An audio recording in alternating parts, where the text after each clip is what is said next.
Hey Global Village, what's up? Okay, I want to make a video about Sam Harris, who is one of the four horsemen of atheism, the other three being Daniel Dennett, Christopher Hitchens, and Richard Dawkins. And the reason I want to make this video is that I want to put forth the case that Sam Harris is a raging uh, Islamophobe.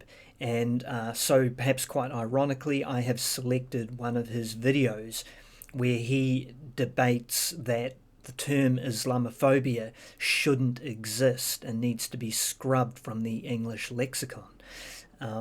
So let's just jump straight into it. And what I'll do is I'll play some of the opening statements he has and push back against them, and then I will then offer some further context as to why I think what underlies Sam's war against Islam is ultimately nothing more than just garden variety bigotry and racism. Okay, let's go.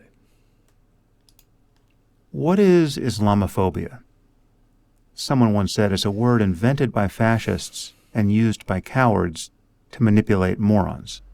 And that's not far from the truth. Right, he's coming hot out the gate here, but I want to just speak to a slightly disingenuous tactic he's using. Notice he said someone once said, and then he provided a very derogatory definition of Islamophobia. So what he's doing here, rather than saying this is what I think, he's just saying someone once said this really, horrible definition of Islamophobia, and maybe they're onto something. So he's not, he's not taking direct ownership of what he thinks, but just putting the idea out there, because of course that's exactly what he thinks. Anyway, to continue. There's no question that the term has been designed to confuse people. Its purpose is to conflate any criticism of Islam. Okay, so he's saying its purpose is to confuse people and to deflect any criticism of Islam. So he's making assertions that he actually needs to prove. Now, I will include this link to this video so you can watch the whole thing, because maybe he further along presents actual arguments as to why he actually believes that's the case. But right now, all he's doing is asserting it. And I would argue that he's claiming this is why it exists, and I think he's completely wrong. I think the reason the term Islamophobia was invented because it represents a very real phenomena that is happening in the world, especially here, predominantly in the West. So yeah, that's a case to be made. Which is a doctrine of religious beliefs, with bigotry against Muslims as people. In fact, it equates secularism itself, the commitment to keeping religion out of our laws and public policy, with hatred. And the term is now being widely used in the mainstream media, and making it impossible to speak honestly about the consequences of dangerous ideas. All right, again, he's presenting a case for why the term Islamophobia shouldn't exist, because apparently it makes it impossible to discuss dangerous ideas in inverted commas. And I think that's a straw man. I mean, whether or not that particular term existed, people would still find ways to describe that what someone is doing is ultimately disingenuous and has an unsavory motivation behind it. Now, whether or not they're right really comes down to the context of the argument being debated. Maybe they're right, maybe they're not. Maybe this term is being misused and weaponized in a way that isn't justified. Or maybe it isn't. Maybe it's completely justified in the context that it's being used. For example, you can find plenty of people on Twitter making clearly Islamophobic claims and tweets, and it would not be unreasonable at all to call them Islamophobes. So there are times when the shoe will fit, and there are times when the shoe doesn't fit. I'm not seeing a compelling argument here as to why this term should not exist. It just sounds like he's being a crybaby, quite frankly. Let's be clear about what is real here and what is fake. Racism is real, right? There are white supremacists in America, for instance. And of course, these imbeciles can be counted upon to hate immigrants from Muslim-majority countries, Arabs, Pakistanis, Somalis, etc., and to hate them for their superficial characteristics, like the color of their skin. This is detestable. But these people hate non-Muslim immigrants too, for instance, Hindus. Okay, I just want to point out what he did there. He's basically using the age-old tactic of saying, I have black friends, therefore I cannot be racist. The statement in itself is not wrong or problematic, but it really does nothing to add to the argument that he's wanting to make here about why Islamophobia is a bad word. He's just trying to create some plausible deniability before he actually then demonstrates Islamophobia. Anyway, to continue. From India, and for the same reasons. We already have words like racism and xenophobia to cover this problem. Inventing a new term like Islamophobia doesn't give us license to say that there's a new form of hatred in the world. Right, so here he's saying that because we have words that could adequately describe someone who's being Islamophobic, we don't need the word itself, and that somehow having that word is deleterious to the overall intellectual discourse. And I couldn't disagree more.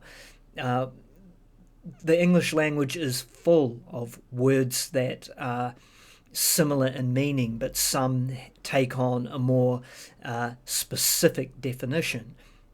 Yes, we could use more general terms to describe someone being Islamophobic, but it is far more elegant and it holds far less ambiguity when we have a specific term to describe it.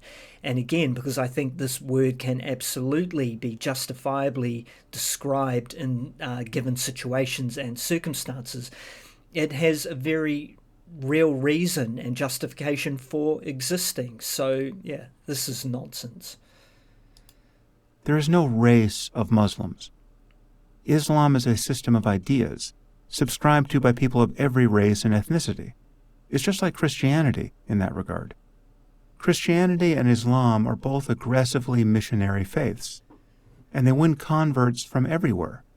People criticize Christianity all the time and worry about its political and social influences, but no one confuses this for bigotry against Christians as people. There's no such thing as Christophobia. If you criticize Christianity, and I have written an entire book excoriating Christianity, no one accuses you of being a racist against people from Brazil or Mexico or Ethiopia or the Philippines. Okay, so I want to push back a little on what he's saying here because I think it's missing some important context. And I think to explain what I'm trying to say here, I'm going to use a real world example of something someone said to me a long time ago. So I worked with a guy from the UK, and I remember him talking about criticising the British government and just all things Brit. And he said to me, he's when he's back home, him and other people, he lived with and associated with, would moan and bitch and complain about all things British all the time. It's just what they did. But he said as soon as someone outside of the country started doing it, then it was a problem. So that is the context that Sam is missing here. When you criticize Christianity from within a Western society, given that Christianity is ostensibly a Western religion, and yes, it is all around the world, but its origins are in the West, it's not the same thing as someone who is decidedly not in a Christian society criticizing Islam. when you do that, you have to be a little bit more careful.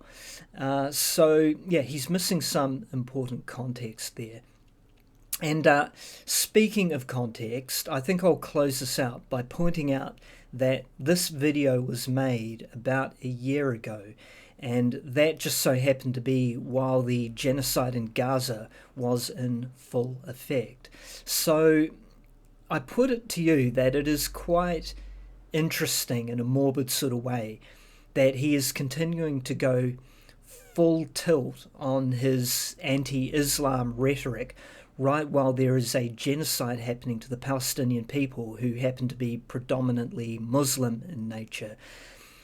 I would like to see a video from Sam Harris talking about Zionist Judaism and say how the fanatical settlers are engaging in horrific levels of brutal violence against the people of Palestine and in the West Bank.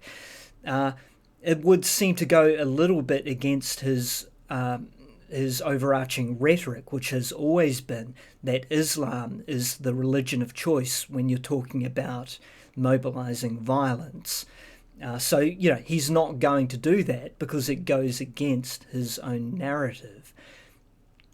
Anyway, I think that's all I pretty much had to say. I don't like Sam. I think he's dangerous because he is not low-hanging fruit. He is he constructs strong intellectual arguments to support his position. But as I've done here, maybe they're not quite as strong as you might first think them to be. All right, Bendy out.